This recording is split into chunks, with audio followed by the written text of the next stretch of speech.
Well, thank you very much for joining us, Elena. Tell us about the latest. What has come out regarding the polls where you are right now?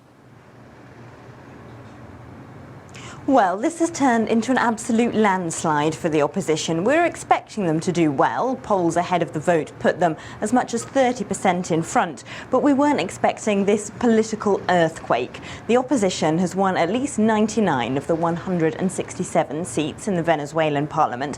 They could indeed win more. Some have yet to be fully counted. And they're hoping for a supermajority of 110 seats. That would give them the right to call for a referendum vote, which could force President Nicolas Maduro out much sooner than the official end of his term in 2018.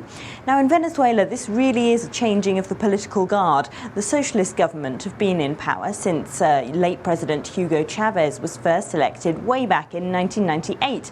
Nicolas Maduro is his hand-picked successor.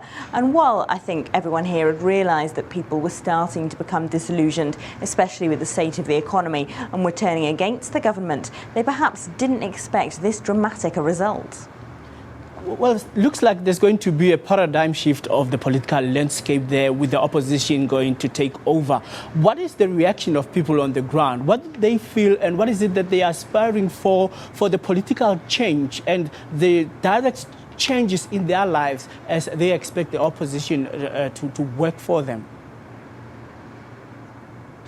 Well, people who've supported the opposition for years are, of course, over the moon. They took to the streets last night with flags and fireworks, having big street parties, because they've been pushing for this for years. There's also another constituency of people who were loyal to Hugo Chavez. They're perhaps poorer people who saw the benefits from the socialist government, things like housing, healthcare and education programs. But they've seen the value of their pay packets dwindle to almost nothing, thanks to soaring inflation that's set to hit 300% in Venezuela this year. And those disillusioned people weighed up what might be best for them, and they've opted for the devil they don't know, if you like. They've opted for the opposition. But concretely, what that's going to mean in economic terms for Venezuela, we don't really know yet.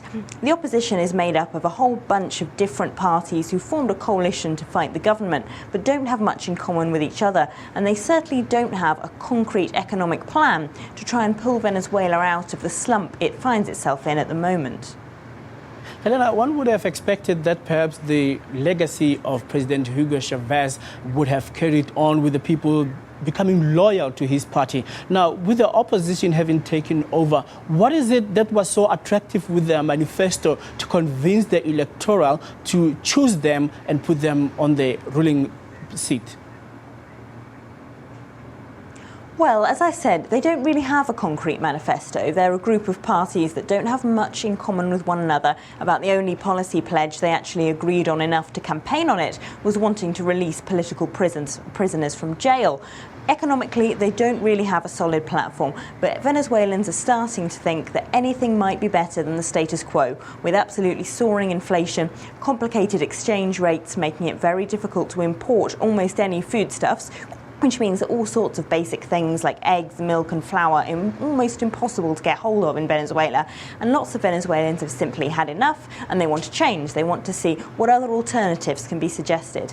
That doesn't necessarily mean that they're no longer loyal to the memory of Hugo Chavez, or at least it doesn't mean that they don't believe he did some good things.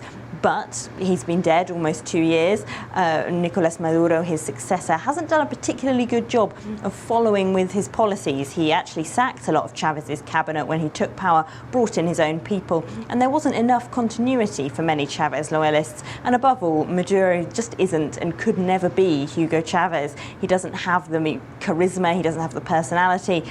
They were just too big shoes to fill. All right. Thank you very much for the update. I'm speaking live there to Elena Casas-Montanez, live from Venezuela, giving us the up-to-the-minute report on what's happening regarding the elections there over the weekend.